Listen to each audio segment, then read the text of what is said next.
ആത്മീയതയുടെ ചിന്താവനങ്ങളിൽ നിത്യവും പ്രചോദിക്കുന്നവർ, ദൈവീക കരുതലിന്റെയും വിളിയുടെയും അനുഭവത്തിൽ ദൈവത്തിനു വേണ്ടി ജീവിതം സമർപ്പിച്ചവർ, ദൈവീക ശുശ്രൂഷയിലേക്ക് ദൈവത്താൽ തിരഞ്ഞെടുക്കപ്പെട്ടവരുടെ ദൈവീക വിളിയെക്കുറിച്ചാണ് എൻ്റെ ദൈവവിളി പ്രോഗ്രാം പങ്കുവയ്ക്കുന്നത്. എൻ്റെ ദൈവവിളിയെക്കുറിച്ച് സംസാരിക്കുമ്പോൾ ഞാനധികം മാധ്യമങ്ങളുടെ മുൻപിലോ ജനങ്ങളുടെ മുൻപിലോ പ്രത്യക്ഷപ്പെടാറില്ല. 36 വർഷമായി വീട് വിട്ടിറങ്ങിയിട്ട് ഈ 36 വർഷത്തിനോടകം പല സ്ഥലങ്ങളിലും പല സ്ഥാപനങ്ങളിലും പ്രവർത്തിച്ചു. ദൈവത്തിനു വേണ്ടി എന്തെങ്കിലുമൊക്കെ ചെയ്യണം. എൻ്റെ ദൈവവിളി പ്രോഗ്രാമിൻ്റെ ഇന്നത്തെ അധ്യായത്തിൽ മലങ്കര ഓർത്തഡോക്സ് സഭ തുമ്പമൺ ഭദ്രാസനത്തിലെ വന്യ ബെർസ്കിപ്പ റംബാച്ചൻ്റെ ദൈവികമായ അനുഭവങ്ങളും ശുശ്രൂഷകളുമാണ് പ്രിയ പ്രേക്ഷകരുമായി പങ്കുവയ്ക്കുന്നത്.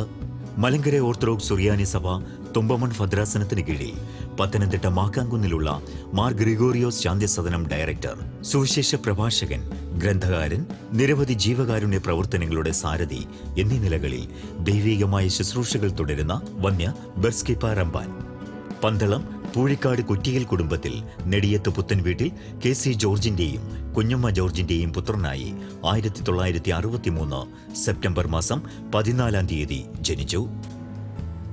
എൻ്റെ ദൈവവിളിയെ സംബന്ധിച്ച് പറയുമ്പോൾ എൻ്റെ കുടുംബാന്തരീക്ഷം, എൻ്റെ വീട്ടിലെ പ്രാർത്ഥനയാണ് എന്നെ ഇത്തരത്തിലേക്ക് ദൈവവേലയ്ക്കായി ആകർഷിച്ചത്. എന്നും വൈകിട്ട് 6:30 മണിക്ക് പള്ളിയിലെ മണി അടിക്കുമ്പോൾ എൻ്റെ അമ്മയോ സഹോദരിയോ നിലവിളക്ക് കത്തിക്കുന്ന ഒരു പതിവുണ്ടായി. അമ്മയും എൻ്റെ അച്ചാച്ചനും ഞങ്ങൾ 4 മക്കളും ഒന്നിച്ച് ഒരു പുൽപ്പായിൽ ഇരിക്കും. മലങ്കര ഓർത്തഡോക്സ് സഭയുടെ കാനോനികമായ എല്ലാ പ്രാർത്ഥനകളും ചൊല്ലും. അതിനുശേഷം മാബൂക്കിലെ ഫീലിക്സീനോസിൻ്റെ പട്ടായിങ്ങപ്പെട്ട ദൈവം തമ്പുരാനെ എന്നുള്ള പ്രാർത്ഥന പിതാവ് ചൊല്ലുമ്പോൾ നമുക്കെല്ലാം സുപരിചിതമായ ഒരു പ്രാർത്ഥനയാണ്. കോപത്തിൽ നിന്നും, ഇടികളിൽ നിന്നും, മിന്നലുകളിൽ നിന്നും, പെട്ടെന്നുള്ള മരണത്തിൽ നിന്നും ഒക്കെ ഞങ്ങളെ രക്ഷിച്ചു കൊള്ളണമേ എന്നുള്ള ആ പ്രാർത്ഥന. പിതാവ് ഈ പ്രാർത്ഥന ഉറക്കെ ചൊല്ലുമ്പോൾ ഞങ്ങൾ 4 മക്കളും അമ്മയും ചേർന്ന് ഞങ്ങളെ രക്ഷിച്ചു കൊള്ളണമേ എന്ന് ഉറക്കെ ചൊല്ലും. അതിനുശേഷം എൻ്റെ പിതാവ് ഒരു വാചക പ്രാർത്ഥന നടത്തും.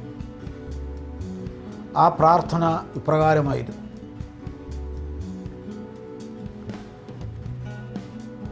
എൻ്റെ ദൈവമായ കർത്താവേ,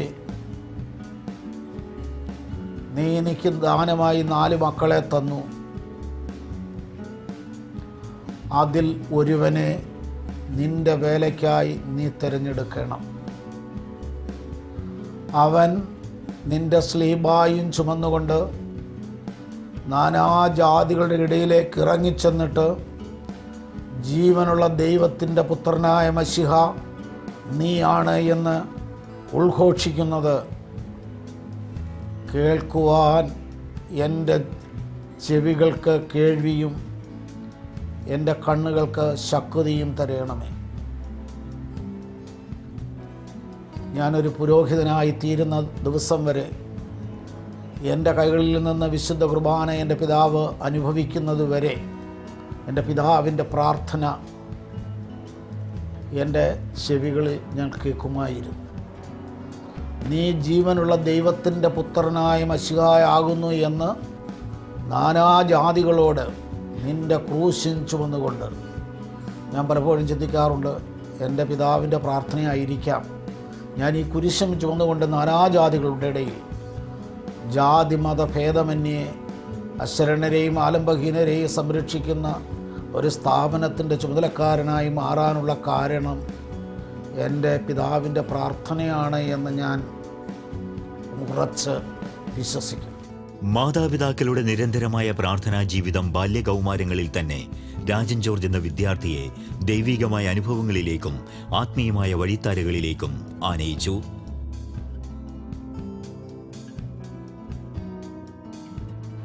എൻ്റെ അമ്മ ഒരു വിശുദ്ധയായ സ്ത്രീയായിരുന്നു. വളരെ ചെറുപ്പത്തിലെ അമ്മ വിശുദ്ധന്മാരുടെ കഥകളും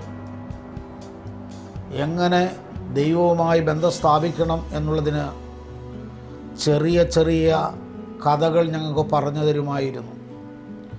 ഇന്നും അമ്മ പറഞ്ഞു തന്ന ആ കഥ എല്ലാ പ്രഭാതത്തിലും ഞാൻ ഓർക്കാറുണ്ട്. ഞാൻ വളരെ കൊച്ചു കുഞ്ഞായിരുന്നപ്പോൾ അമ്മ എന്നോട് പറഞ്ഞു, മോനെ, ലോകത്തിൽ എന്ത് പണം സമ്പാദിച്ചാലും ഏതൊക്കെ നിലയിൽ എത്തിയാലും ദൈവത്തെ നേടുന്നില്ല എങ്കിൽ അതൊക്കെയും വ്യർത്ഥമാണ്. എന്നിട്ട് അമ്മ പറഞ്ഞ കഥ ഇതാണ്. ഒരു ഭക്തനായ ഒരു കുട്ടി, അവൻ്റെ വീട്ടിൽ വലിയ സാമ്പത്തികമൊന്നുമില്ലായിരുന്നു. അവൻ അല്പം വളർന്നു കഴിഞ്ഞപ്പോൾ കൽക്കരിഖനിയിൽ ജോലി ചെയ്യുവാനായി പോയി. അവിടെ ചെന്നപ്പോഴും അവനെപ്പോഴും പ്രാർത്ഥനയുടെ അനുഭവത്തിലാണ് ആ ഖനികളിൽ ജോലി ചെയ്തത്. അല്പം സമയം കിട്ടിയാൽ ഉടൻ അവൻ പോയി മുട്ടുമേൽ നിന്നുകൊണ്ട് പ്രാർത്ഥിക്കും. അവൻ ദൈവത്തോട് സംസാരിക്കും. ഇവൻ്റെ പ്രാർത്ഥനയും ആ എളിമയോടെയും താഴ്മയോടെയുള്ള ജീവിതം കണ്ടിട്ട് അവൻ്റെ കൂട്ടുകാരവനെ പലപ്പോഴും പരിഹസിച്ചു. എന്നാൽ അവൻ പരിഹാസമൊന്നും വകവയ്ക്കാതെ മുന്നോട്ട് പോവുകയാണ്. അവൻ്റെ അമ്മ അവന് ഭക്ഷണം ഒരുക്കി ഉച്ചക്കലത്തേക്കുള്ളത് കൊടുത്തു വിടുമായിരുന്നു. മറ്റുള്ളവർ ഭക്ഷണം കഴിച്ചിട്ട് തമാശകളും പൊട്ടച്ചൊല്ലുകളും പറയുമ്പോൾ ഇവൻ ഭക്ഷണം കഴിച്ചിട്ട് പോയി മുട്ടുമേൽ നിന്നുകൊണ്ട് പ്രാർത്ഥിക്കും. ദൈവമേ, എന്നെ കാത്തുകൊള്ളണമേ, എൻ്റെ പ്രയാസങ്ങളും എൻ്റെ പ്രതിസന്ധികളും ഓടുന്ന് നീക്കണമേ എന്ന് പ്രാർത്ഥിക്കുമായിരുന്നു. ഇവൻ്റെ പ്രാർത്ഥന കേട്ടിട്ട് ഇവനെ ഒന്ന് കളിയാക്കുന്നതിന് വേണ്ടി ഒരു ദിവസം ഇവൻ കൊണ്ടുവച്ചിരുന്ന ഭക്ഷണമെടുത്ത് ഇവൻ്റെ കൂട്ടുകാർ നശിപ്പിച്ചു കളഞ്ഞു. ഉച്ചയ്ക്ക് ഭക്ഷണം കഴിക്കുവാൻ ചെല്ലുമ്പോൾ അവൻ്റെ ഭക്ഷണം അവിടെയില്ല. അവനെ അവിടെ നിന്നിട്ട് വിഷമിച്ചിട്ട്, എൻ്റെ ഭക്ഷണം കണ്ടില്ലല്ലോ, ഞാൻ വെച്ചിടത്തില്ലല്ലോ എന്ന് പറഞ്ഞിട്ട് അവൻ പുറത്തേക്ക് പോയി. എന്നാൽ പുറത്തേക്ക് പോകുന്ന സമയത്ത് പുറത്തു പോയി അവൻ ഭക്ഷണം കഴിച്ചിട്ട് തിരിച്ചു വരുമ്പോൾ അവൻ കാണുന്നത് ആ കൽക്കരിഖനി ഇടിഞ്ഞ് അവൻ്റെ കൂടെയുള്ള എല്ലാവരും ആ കൽക്കരിഖനിയുടെ അടിയിൽ കിടക്കുന്ന അവസ്ഥയാണ് അവൻ കാണുന്നത്. അവൻ മാത്രം ആ ഖനിയിൽ നിന്ന് രക്ഷപ്പെടുന്നു. അമ്മ എന്നോട് പറഞ്ഞു, മോനെ, അനേകർ പരിഹസിക്കും,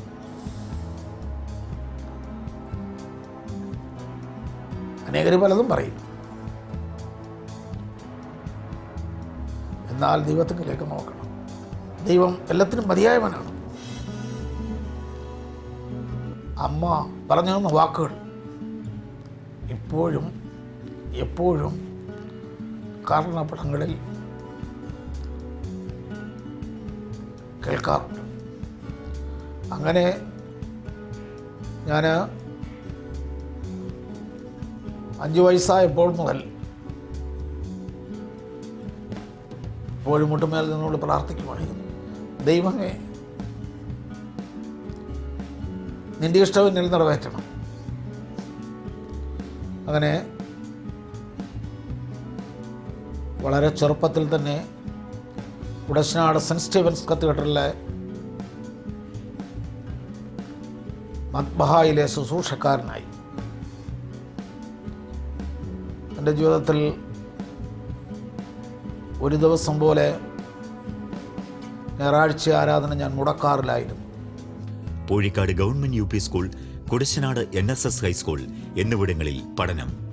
കോട്ടയം ഓർത്തഡോക്സ് വൈദിക സെമിനാരിയിൽ നിന്ന് GSTയും സെറാംപൂർ യൂണിവേഴ്സിറ്റിയിൽ നിന്ന് BDയും കരസ്ഥമാക്കിയ ശേഷം ഷില്ലോങ് CMJ യൂണിവേഴ്സിറ്റിയിൽ നിന്ന് സോഷ്യോളജിയിൽ ബിരുദാനന്തര ബിരുദം കരസ്ഥമാക്കി.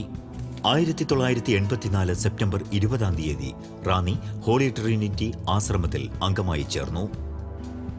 ഞാൻ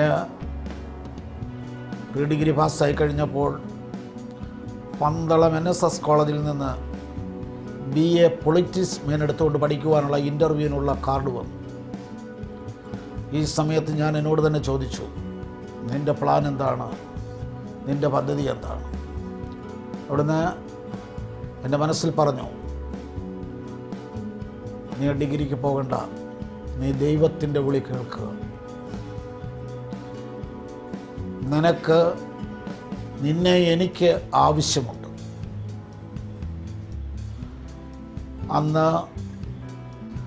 അന്നത്തെ ബാലസമാജത്തിൻ്റെ പ്രസിഡൻ്റായിരുന്നു തിരുവനന്തപുരം ഭദ്രാസനത്തിൻ്റെ പ്രഥമ മെത്രാപ്പൊലീത്തയായ അഭിമന്യ കാലം ചെയ്ത ഭാഗ്യസ്മരണാർഹനായ ഗീവർഗീസ് മാർ ദിയസ്കോറോസ് തിരുമേനി.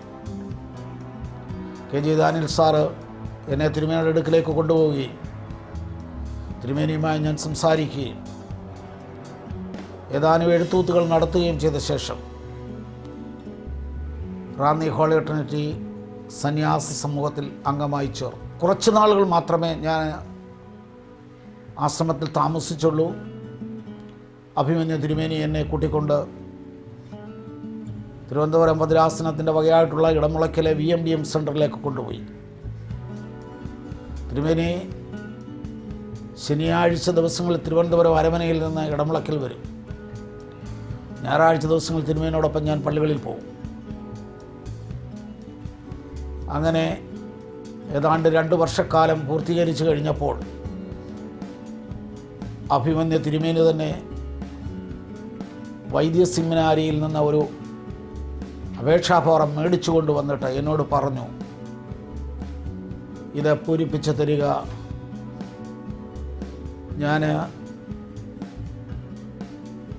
രാജനെ വൈദ്യ സെമിനാരിയിലേക്ക് വിടുകയാണ്. ഞാൻ വൈദ്യ സെമിനാരിയിലേക്ക് അപേക്ഷ കൊടുത്തു. ആദ്യം തന്നെ ആ ഇൻ്റർവ്യൂവിൽ എന്നെ വൈദ്യ സെമിനാരി വിദ്യാർത്ഥിയായി സെലക്ട് ചെയ്തു. അങ്ങനെ 1987 ഓഗസ്റ്റ് മാസം 17-ാം തീയതി കോട്ടയം ഓർത്തഡോക്സ് തിയോളജിക്കൽ സെമിനാരിയിൽ ഞാൻ വിദ്യാർത്ഥിയായി. തിരുവനന്തപുരം ഭദ്രാസനാധിപൻ കാലം ചെയ്ത അഭിമന്യ ഗീവർഗീസ് മാർ ദിയസ്കോറോസ് തിരുമേനിയുടെ സെക്രട്ടറിയായി പ്രവർത്തിച്ചു. 1990 അഭിമന്യ ദിയസ്കോറോസ് തിരുമേനി എന്നെ ശമാശനാക്കി, യൗപദീകനോ പട്ടം നൽകി. വൈദിക സെമിനാരി പഠനം 1991 മാർച്ച് മാസത്തിൽ ഞാൻ പൂർത്തിയാക്കി തിരുമേനിയുടെ അടുക്കിലേക്ക് ചെന്നു. ആ 91 ഏപ്രിൽ മാസം 2-ാം തീയതി എന്നെ അഭിമന്യ ദിയസ്കോറോസ് തിരുമേനി തൻ്റെ സെക്രട്ടറിയായി നിയമിച്ചു. അങ്ങനെ തിരുമേനിയോടൊപ്പം സെക്രട്ടറിയായി ഞാൻ ജീവിക്കുകയും തിരുമേനിയെ ഭരണകാര്യങ്ങളിൽ സഹായിക്കുകയും ചെയ്തു. 1991 ജൂലൈ മാസം 3-ാം തീയതി പരിശുദ്ധ തോമാസ് ശ്ലീഹായുടെ ദുഖർഹോന പെരുന്നാൾ ദിവസം എന്നെ പൂർണ്ണ ശമാശനാക്കി. തുടർന്ന് 1991 സെപ്റ്റംബർ മാസം 19-ാം തീയതി എന്നെ കശീശ സ്ഥാനത്തേക്ക് ഉയർത്തി.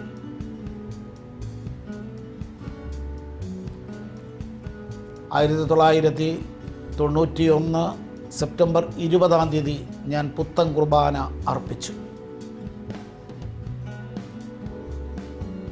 തുടർന്ന് തിരുവനന്തപുരം ഭദ്രാസനത്തിലേക്ക് തന്നെ തിരുമേനി അടുക്കിലേക്ക് ഞാൻ ചെല്ലുകയാണ്. പുരോഹിതനായി തീർന്ന എന്നെ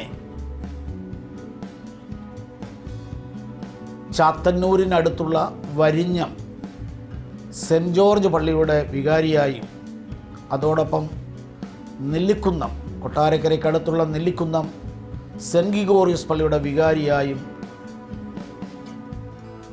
തിരുമേനിയുടെ പ്രിൻസിപ്പൽ സെക്രട്ടറിയായും തിരുവനന്തപുരത്തുള്ള ശ്രീകാര്യത്തിനടുത്തുള്ള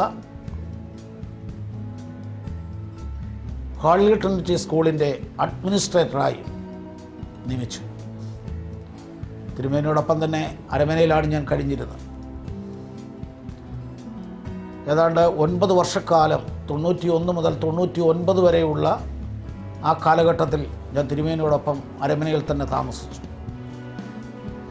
ഈ സമയത്ത് മലയൻകീഴ് മിഷൻ കേന്ദ്രം സ്ഥാപിച്ചിട്ട് അതിൻ്റെ മാനേജരായി എന്നെ നിയമിച്ചു. അതോടൊപ്പം തന്നെ തിരുവനന്തപുരം ഭദ്രാസന ബാലികാ സമാജത്തിൻ്റെ വൈസ് പ്രസിഡൻ്റായും തിരുമേനി നിയമിച്ചു. ഈ കാര്യങ്ങൾ നിർവഹിച്ചു വരുവേ 1999 ജൂൺ മാസത്തിൽ തിരുമേനി എന്നെ വിളിച്ച് എന്നോട് തുമ്പോൺ ഭദ്രാസന സേവനത്തിലേക്ക് പോകണം എന്ന് പറഞ്ഞു. അതിനു മുമ്പ് ചില സംഭവങ്ങൾ നടന്നിരുന്നു. 1997 സെപ്റ്റംബർ മാസം 13-ാം തീയതി തിരുമേനി എന്നെ വിളിച്ച്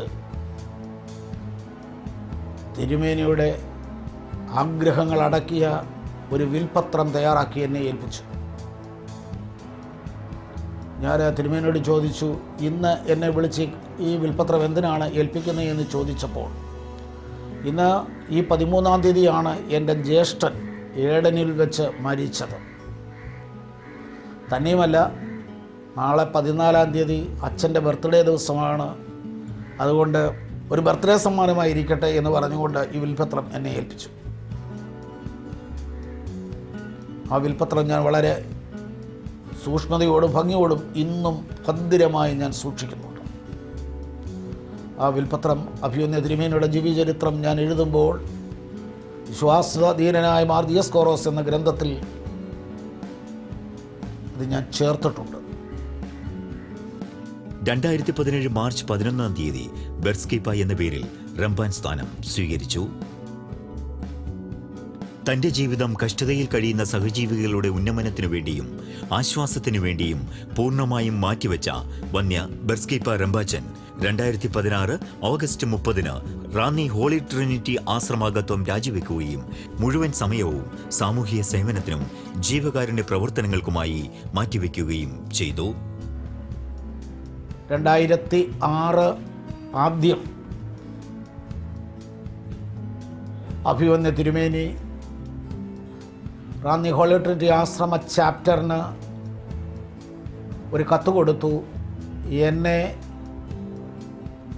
മാർ ഗ്രിഗോറിയോസ് ശാന്തി സദനം തുടങ്ങുന്നതിന് വേണ്ടി ആശ്രമത്തിൽ നിന്ന് വിട്ടുകൊടുക്കണം എന്ന് ആവശ്യപ്പെട്ടു. അങ്ങനെ ആശ്രമ ചാപ്റ്ററിൻ്റെ തീരുമാനപ്രകാരം ഞാൻ 2006 മാർച്ച് മാസം 31-ാം തീയതി പത്തനംതിട്ടയിലേക്ക് വന്നു. 2850 സ്ക്വയർ ഫീറ്റുള്ള ഒരു ചെറിയ കെട്ടിടം. ഈ കെട്ടിടം ഏതാനും മാസമായി അടഞ്ഞു കിടക്കുകയായിരുന്നു. ഇവിടെ ഒറ്റയ്ക്ക് വന്ന് താമസം ആരംഭിച്ചു. ഈ സ്ഥാപനത്തിൽ അന്ന് കിണറില്ലായിരുന്നു. അടുത്ത വീട്ടിലെ കിണറ്റിൽ നിന്നാണ് വെള്ളം ഞാൻ ചുമ്മിക്കൊണ്ടുവന്നാണ് എൻ്റെ ആവശ്യങ്ങൾ നിർവഹിച്ചത്. ഏതാണ്ട് 2006 ജൂലൈ മാസം 16-ാം തീയതി വരെ ഞാനിവിടെ ഒറ്റയ്ക്ക് താമസിച്ചുകൊണ്ട് ഒരു വൃദ്ധസദനം തുടങ്ങുന്നതിന് വേണ്ടിയുള്ള പ്രാരംഭ പ്രവർത്തനങ്ങൾ ചെയ്തു. 2006 ജൂലൈ മാസം 16-ാം തീയതി അഭിമന്യ യൂസബീസ് തിരുമേനിക്ക് 75 വയസ്സ് തികയുന്ന ദിവസമായിരുന്നു. അന്ന് 3 പേരെ സ്വീകരിച്ചുകൊണ്ട് മാർ ഗ്രിഗോറിയോസ് ശാന്തിസദനം എന്ന വൃദ്ധസദനത്തിന് ആരംഭം കുറിച്ചു. അതിനുശേഷം സംസ്ഥാന ഓർഫണേജ് കൺട്രോൾ ബോർഡിൻ്റെ അംഗീകാരം വാങ്ങുകയും ഇന്ന് ഈ സ്ഥാപനത്തിൽ 40 പേരാണ് എന്നോടൊപ്പം ഇവിടെ താമസിക്കുന്നത്. 2006 മുതൽ ഈ 2020 വരെയുള്ള കാലഘട്ടത്തിൽ ഏതാണ്ട് 49 പേർ എൻ്റെ കയ്യിലിരുന്ന് മരിച്ചു. ഈ 49 പേരെ വളരെ സന്തോഷത്തോടുകൂടി ഈ ലോകത്തിൽ നിന്ന് യാത്ര അയക്കുവാൻ കഴിഞ്ഞു എന്നുള്ളതിൽ എനിക്ക് വലിയ സന്തോഷമാണുള്ളത്. അനാഥരും അശരണരും ആലംബഹീനരുമായ 49 പേരെ സന്തോഷത്തോടെ ഈ ലോകത്തിൽ നിന്ന് യാത്ര അയക്കുവാൻ കഴിഞ്ഞു. മരണസമയത്ത് പലർക്കും ഞാൻ വെള്ളം കോരിക്കൊടുത്തു. പലരും മരിക്കുന്ന സമയത്ത് എൻ്റെ കൈകളിൽ മുറുക്കി പിടിച്ചുകൊണ്ട് ജീവനെ വെടിഞ്ഞു. ഇതൊക്കെയും പറയുമ്പോൾ ഒത്തിരി വേദനയും അതിനോടൊപ്പം ഒത്തിരി സന്തോഷവും എനിക്കുണ്ട്. ദൈവം എന്നെ വിളിച്ചത് അനേകർക്ക് വേണ്ടി ജീവിക്കുവാനാണ് എന്നെനിക്കൊരു ബോധ്യം എന്നെ നല്ലവണ്ണം ഭരിക്കുന്നു. ഈ വൃദ്ധസദനത്തിൻ്റെ പ്രവർത്തനങ്ങളിടയിൽ ഒത്തിരി തിക്താനുഭവങ്ങളും വേദനയുടെ അനുഭവങ്ങളിലൂടെ ഞാൻ കടന്നുപോയി. ദൈവമേ, നിനക്ക് 1001 സ്തുതി. തിരുഹിതം 1111 ശുഭമൊഴികൾ, ഹൃദയ സൗരഭ്യം.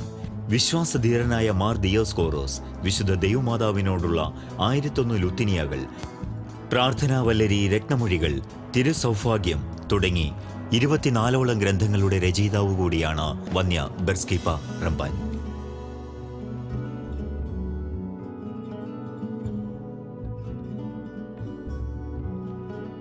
ഇപ്പോൾ Ranni central social service society സ്ഥാപക രക്ഷാധികാരിയായും പത്തനംതിട്ട മാർ ഗ്രിഗോറിയോസ് ശാന്തി സദനം ഡയറക്ടറായും കൊടുമൺ അങ്ങാടിക്കൽ നോർത്ത് മാർ ഗ്രിഗോറിയോസ് സ്നേഹാലയം മാനേജർ എന്നീ നിലകളിലും സേവനം അനുഷ്ഠിച്ചു വരുന്നു.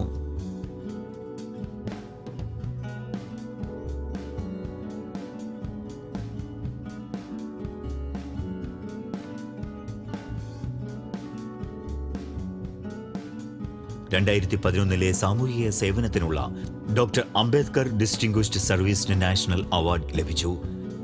2018 നവംബർ 25 ജഗ്ജീവൻ റാം കർമ്മരത്ന പുരസ്കാരം ലഭിച്ചു.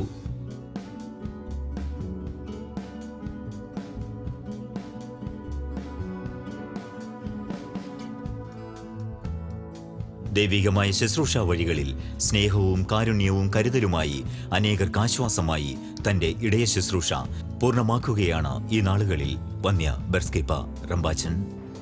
ഞാനും നിങ്ങളും നമ്മുടെ ദൈവവിളിയെക്കുറിച്ച് ചിന്തിക്കണം. ദൈവം എന്തിനാണ് എന്നെ വിളിച്ചത്? ഞാൻ പറയും, എന്നെ ദൈവം വിളിച്ചത് അനേകരുടെ കണ്ണീരൊപ്പാനാണ്. അതുപോലെ അക്ഷരത്തിലൂടെ ആത്മാക്കൾ എന്നാണ് എൻ്റെ ആപ്തവാക്യം. അക്ഷരം, ദൈവം എനിക്ക് തന്ന വിദ്യാഭ്യാസം, എനിക്ക് തന്ന കഴിവ്, എനിക്കെല്ലാവരോടും നടന്ന് സുവിശേഷം പ്രസംഗിക്കുവാനായിട്ട് പറ്റുകയില്ല. എന്നാൽ എനിക്ക് തന്ന വിദ്യാഭ്യാസമോ കഴിവനുസരിച്ച് ദൈവിക കാര്യങ്ങൾ അത് രേഖപ്പെടുത്തി അനേകർക്ക് എത്തിക്കുക. അക്ഷരത്തിലൂടെ ആത്മാക്കൾ, അതാണ് എൻ്റെ ദൈവവിളിയായി ഞാൻ കാണുന്നത്. ഇവിടെ ജാതി മതഭേദമന്യേ എല്ലാവരെയും ഞാൻ സംരക്ഷിക്കുക. ദുഃഖിക്കുന്നവൻ്റെ ദുഃഖം നമ്മുടേതാണ്, വേദനിക്കുന്നവൻ്റെ വേദന, ആ വേദന എൻ്റേതാണ്. ആ ചിന്ത നമ്മെ ഭരിക്കും. ഞാൻ ആദ്യമേ പറഞ്ഞു, എൻ്റെ പിതാവ് പ്രാർത്ഥിച്ചു, ദൈവമേ, എൻ്റെ 4 മക്കളിൽ ഒരുവന് നിന്റെ ക്രൂശിൻ ചുമന്നുകൊണ്ട് ജീവനുള്ള ദൈവത്തിൻ്റെ പുത്രനായ മശിഹാ നീ ആകുന്നു എന്ന് സാക്ഷിക്കുന്നത് കാണുവാൻ എൻ്റെ കണ്ണുകൾക്ക് കാഴ്ചയും എൻ്റെ ചെവികൾക്ക് ശക്തിയും തരയണമേ എന്ന് പ്രാർത്ഥിച്ച ഒരു പിതാവിൻ്റെ മകനാണ്. എന്നെ ഇത്തരത്തിൽ ഒരുക്കിയത് എൻ്റെ മാതാപിതാക്കളാണ്. മാതാപിതാക്കൾ എങ്ങനെ ഇരിക്കുമോ അതുതന്നെയായിരിക്കും മക്കളും, സംശയിക്കേണ്ട.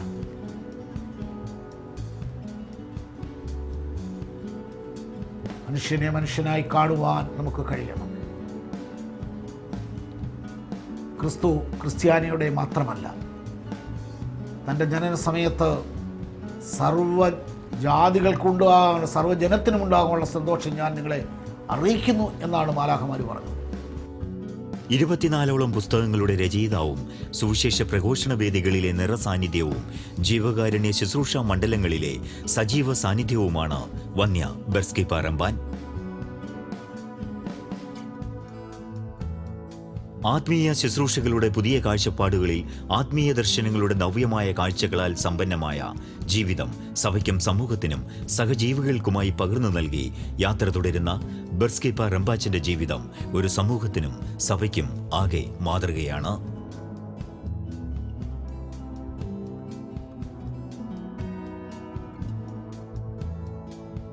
തന്റെ ജീവിതം തന്നെ ഒരു സന്ദേശമാക്കി യാത്ര തുടരുകയാണ് വന്യ ബെർസ്കി പാറമ്പാച്ചൻ. പത്തനംതിട്ട മാക്കാങ്കുന്നിലുള്ള ശാന്തി സദനത്തിൽ കഴിയുന്ന മാതാപിതാക്കളോടൊപ്പം അവരുടെ കഷ്ടതയിൽ സഹനങ്ങളിൽ ആശ്വാസമായി പ്രാർത്ഥനകളിൽ കൂട്ടായി വന്യ ബെർസ്കി പാറമ്പാച്ചൻ തന്റെ യാത്ര തുടരുന്നു. വന്യ ബെർസ്കി പാറമ്പാച്ചന്റെ അനുഭവങ്ങളും ശുശ്രൂഷകളും പങ്കുവച്ചുകൊണ്ടുള്ള എൻ്റെ ദൈവവിളി പ്രോഗ്രാമിൻ്റെ ഇന്നത്തെ അധ്യായം ഇവിടെ പൂർണ്ണമാകുന്നു.